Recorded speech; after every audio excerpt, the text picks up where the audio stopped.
Yes.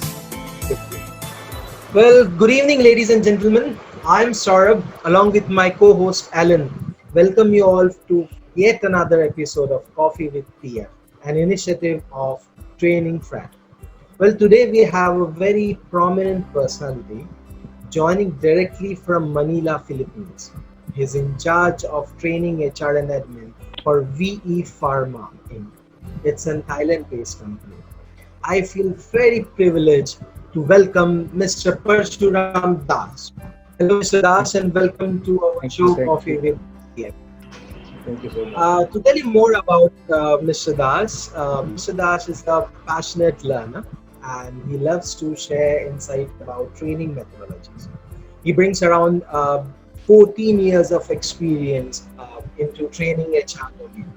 And it's really our privilege to have you here, sir, today between us. And I know like many of us are eagerly waiting to hear from the man itself. So I request you, Mr. Das, to take us through your journey, how you started, how you began, what was your all or experience of working in different sectors, different companies, and yes, all yours, Mr. Das. Well, thank you, Saurav, for this wonderful introduction. As you have seen that I'm currently leading the department, which includes training, HR, and admin. But my heart is always with the training and L&D because that's something which I started with as a frontline trainer in 2006, and I've been a classroom training for 3 to 4 years. Then I moved to e-learning. I was into instructional designing where we had implemented ADDIE, and there I took special assignment for analysis and evaluation, which is the A and E part of the story. So there I learned a lot. We had been trained through faculties from ASTD, and then over a period of last 7 years, I have been in Manila looking after the entire department of HR, L&D, and admin. And this company I joined 2 years ago. So here I look after the training, the frontline training, and the product training, skill training, and at the same time, the entire HR and admin function. Oh, Yeah. that's really a wonderful sharing, Mr. Das. It is really a remarkable experience you have shared with us. So once again, a very warm welcome on our show. We are really anxious to hear from the leading light of the today's show, and we have so many questions for you, Mr. Das. So I hope we will going to have a very good sessions further. So Let me let's tell you, move on. Alan, to start Yeah. with, I don't know what I don't know. So I may not be able to answer some of your questions. But yes, I will try to. I'll try to. That's definitely. Thank you very much. Thank you very much. So here our first question for you. So what this really we would like to hear from you. What were the ground difficulties and challenges you have faced when you worked as a field sales officer, and later on you promoted as a district sales manager? So what are the difficulties and challenges you have gone through, and so what are the learning outcomes so that we will able to position and reconnect ourselves as well? Because even I have started my career as a salesman, so I can connect the points. So it will be great you can share with us. Uh, Definitely, there were challenges, and the only thing which matters is your performance. How you perform. The more you deliver, the quicker you get growth. So Yeah. those initial days of my life was a lot of challenges, and at the same time, my performance has always been above average. So there were promotions and the increments, and there are opportunities which keeps on coming. And the time came when I started to be a frontline trainer, where I started in 2006 and 7. So first 5-6 years I was in frontline sales. I worked as a manager for a region. I worked in different states of India. But yes, once I moved into a frontline training role, I could relate the pain points of a person who is into sales, or for that matter, any of the frontline roles. In case somebody is in a frontline admin role, somebody is in frontline operations role.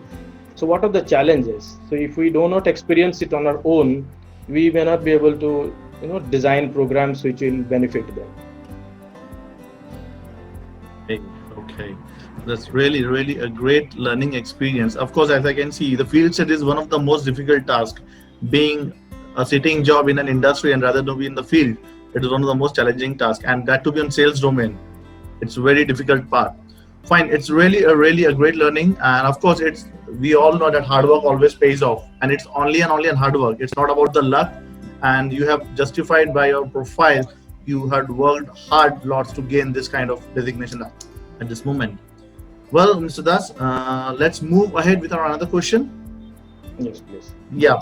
So, as Mr. Das, you are from training and HR domain, and we really would like to know what is the current scenario of recruitment nowadays, and what are the skill set you are currently looking for into the candidate, being a trainer or being a fresher, as we are connected with very young freshers and talent around us.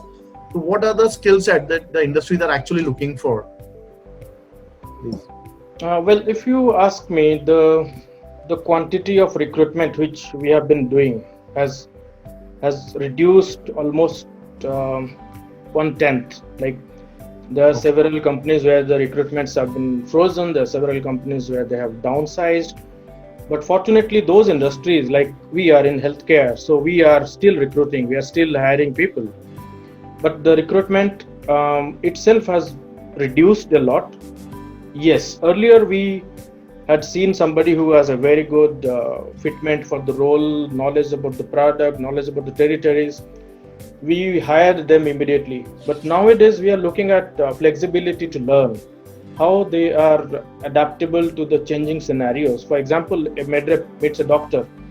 You go to the doctor and meet and promote your products and get the sales. Now, if you are going to the doctor is not allowing you to meet. So is he capable enough to adapt to the newer applications, the reporting pattern, the online mode of interacting with the customers? Those are the skills which we are looking at the frontline level. And at the mid management and higher level management, we are looking at how flexible they are in terms of delivering their task, even if we don't meet them for months, even if I don't meet them for weeks. So these are the things which we never looked at earlier. Okay, yes. Thank you, Mr. Das. Wonderful. You want to share something? Please go ahead, sir. Please go ahead.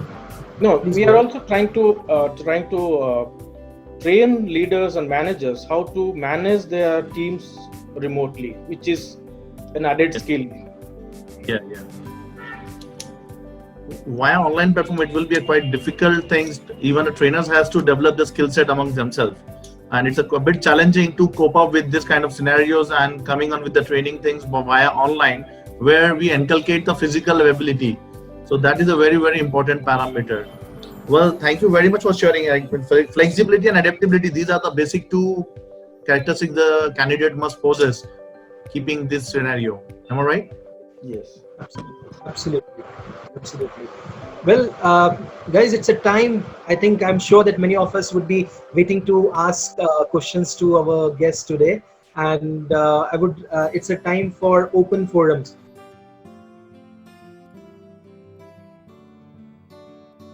Hi Parsuram, it's an honor to have you here on the show. And on the behalf of the team of TF, I just wanted to ask you one straight question. That is there any possibilities for us as a trainer to work remotely from India for Philippines? Do we have any options to explore our skill set internationally? And if yes, then how should we proceed? Okay, well, now can I ask you a simple question to know? Have you heard about VILT? VILT is virtual instructor-led training. Now, there are three categories of training. One is ILT, which is a classroom training, which we have been doing it for years. The one which is your purely online training, which doesn't involve any faculty. Now, VILT, which is growing at 66% now, based on the recent LinkedIn Learning survey. If you have gone through that survey, I was reading it a couple of days ago. 66% increment in training, which is purely on VILT. and there is a drop of 61% in ILT. So, meaning to say, if I am a classroom trainer, my opportunities are decreasing because ILT nobody is now opting. But the good news is VILT is increasing, significantly increasing, and because it's VILT, the cost per training is also reducing. If you have seen this HR summit which is going on currently, that costs only 999 rupees. But if you go and stay somewhere, spend 3 days, your company spends a lakh. So the cost is decreasing and the growth is significant. So yes, there is a huge scope in coming days for the trainers to demonstrate their capabilities online platform, but you need to have a proper marketing plan. You need to identify the niche market. You need to market your product, which must be unique and needed, and cannot be available with the local talents. So then this will definitely work out. Okay. Hello, Mr. Parsuram. Good to meet you. Hi, good evening. I have a question. It's the COVID situation and time which is going on now.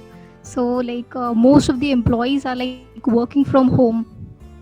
So a lot of stress is being developed in employees as well. And so how can we overcome that being an HR, and how to motivate employees at this difficult time? If you have seen, Kritika, the number of working hours has increased. Yes, right. Earlier, if you are out of office, you are not working, and you are traveling 1.5 hours. If you are in Mumbai, 2 to 3 hours is gone in traveling. Now that time is clubbed into your working hours. Now your working hours have increased from 10 hours to 12 hours. In some companies, it's 16 hours. So it's also not possible to provide the same environment at home which is at office. You are isolated, you don't have any family interference in your work, so there are distractions, so productivity is not guaranteed, and at the same time the duration of work is increasing. So that's not only giving stress in terms of physical stress continuing the work, and also lack of productivity is also building up stress. What I have seen that many companies are doing, we have also done it in a couple of places, that to increase the engagement over an online platform.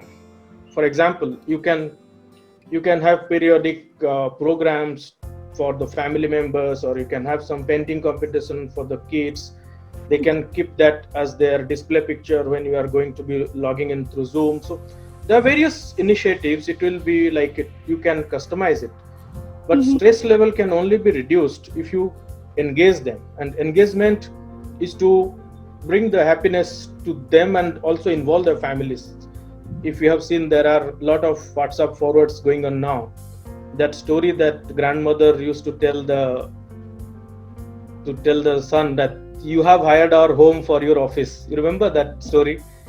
So it's how can we engage them and then make their families feel that this is also it's a common to work from home, and there should not be any stress.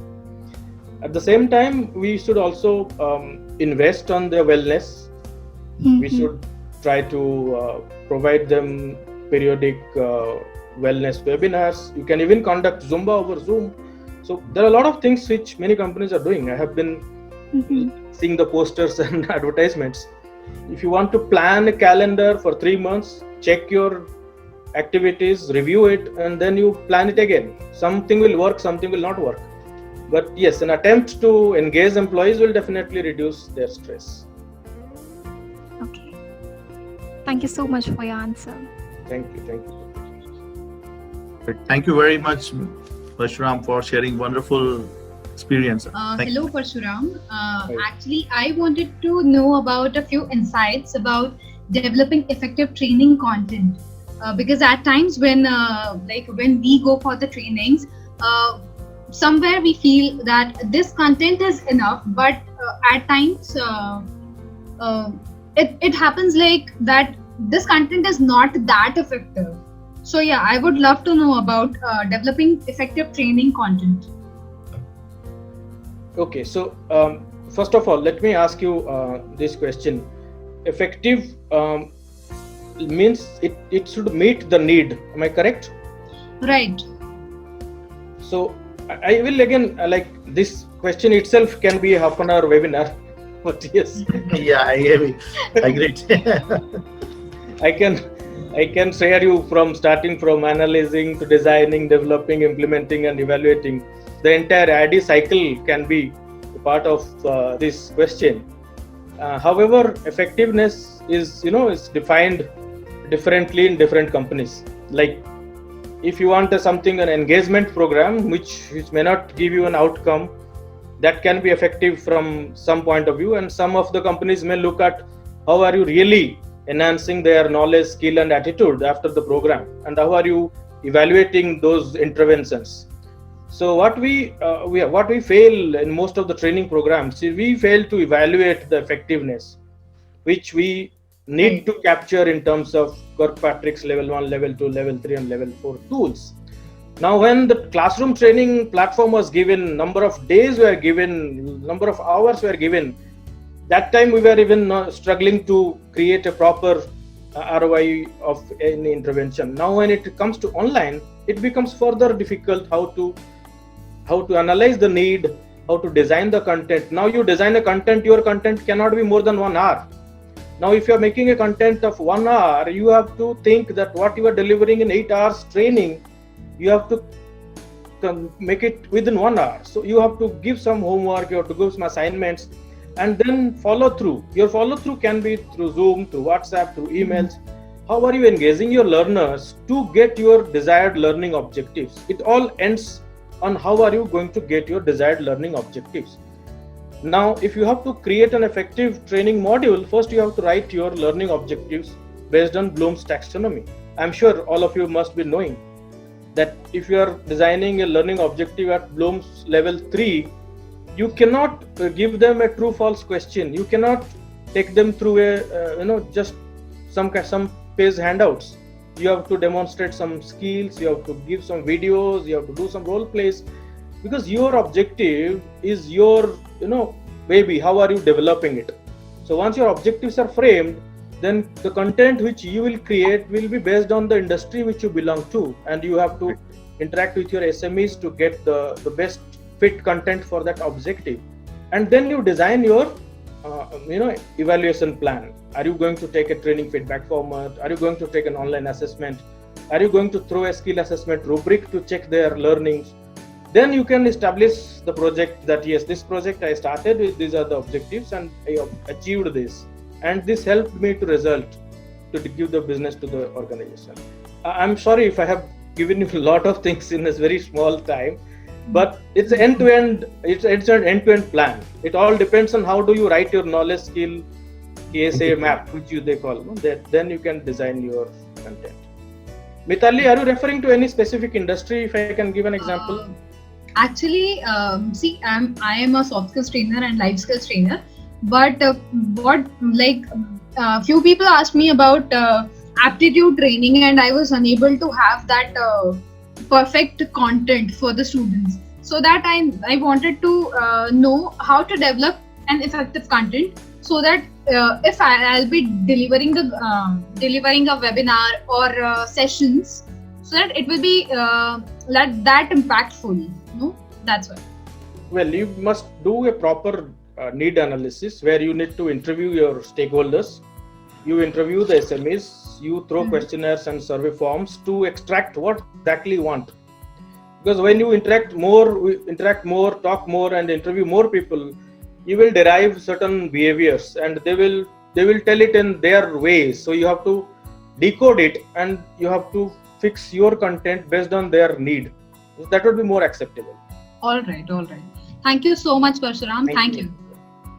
Parsuram, I have one question and I'm very curious to ask this question. This is the last question from my end, and I'm very curious because most of the time I used to sit for recruitment for my company as well, and most of the time the people, those who have done their MBA, and they are coming, see, we are looking for a job for HR domain, usually for HR domain. And few days back I was studying about the HR profile, so I've come across few HR software which HRs are using. So I would like to ask you that kind of skill set we need to check whether if the person are coming for HR background. So I have write down 4 software. I don't know whether it is the out of the box question. I have no idea, but you can give me the clear idea about this. So I have written down the 4 software. It's about Bitrix 24 and Orange HRM and Web HR and Zoho People. I have found out this 4 software. So is something like this? Yeah, HRs are working on specific software domain for evaluation and for assessment, something like this. No, this is again very industry specific. Okay. Like, if you ask me, if I'm an IT person, I would be able to relate it quickly. But if you ask somebody who is from a different industry, may not be able to relate it. It's very industry specific. And then, yes, today also when I was attending that HR summit, which is going on in India, the online HR summit, I learned a software which has helped me to create organizational structure and also link with multiple that's what the question. Locations, which I did not know it. So today when I browsed it, I just bought it for $5, and it's too economical to get into those kind of details just for $5.